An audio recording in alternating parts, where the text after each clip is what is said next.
Hey, we're looking at the custom Flying V Twin, the Sport Local Flying V Twin, and it's got, you know, an asymmetrical flex and a slightly asymmetrical side cut. I believe they put, you know, the frostbite edges, or what used to be called pressure edge distribution, more in line with your stance, and it gives it a much better feel, like just edge to edge. It engages more with the way your feet are set up. But mainly we're talking about this board because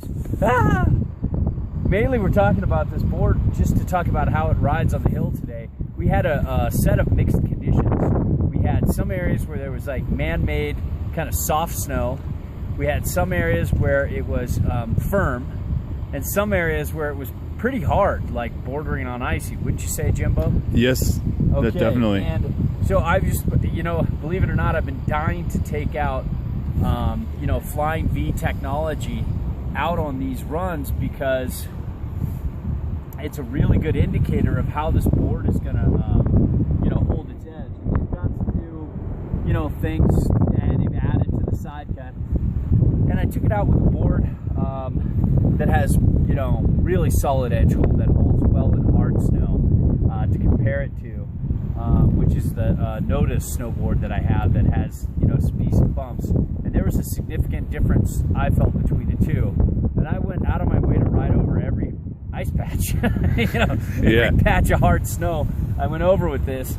And the custom, although it's better than the first time I tried Flying V technology, like, I don't know, 2008 to somewhere back then, way back then, it's much better now, but it still has that kind of like, whoa, you know, like you're just slightly on edge, and you're just you know, making a mellow turn, barely, you know, barely a turn, and it hits that hard patch, and it just goes, you know, and it like kind of throws out your lower back, and you know, you get that little awkward feeling, and that still happens with this. However, in the kind of medium firm snow, it held an edge well enough to be okay.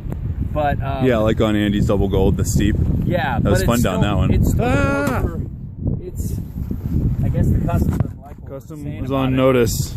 Yeah, but it's still more for the person that rides in better conditions. But you know, poppy, playful, snappy, quick turning, easy to butter. Like, it's a great board until you start getting into harder conditions, and then it just doesn't hold its edge. Yeah, but I'd say that. Other than that, it was super fun. It's just not an all conditions ride. And that's about all I have to say. Jimbo, do you want to? It sounds like. Do you want to say anything? Yeah, I would like to say that I would love to take this out if the conditions were more ideal. Yeah, I think this would be a really fun board for you on a powder day, because you pretty much don't ride set back. You ride centered. Ride centered and try to ride both ways. Yeah, and I think you'd have a blast on that, and I think you'd have a blast in good conditions in the park, or, you know, riding the mountain. Right. It wasn't as chattery in the hard snow. I forgot to mention that. Corduroy would be the yeah, and it wasn't that bad in chatter-wise as you picked up speed in hard snow. You know, it's still a little, but before it used to be like bah, bah, bah, bah, bah, bah, bah, bah, bah. Now it's kind of more like, you know, a good damp ride at high speeds. Yeah, it was double gold right here at the end of Broadway. much damper than the old days. Opened up at the end. Yeah, but all in all, it's a really fun board. Yeah, it's just not something I like being out in conditions like this.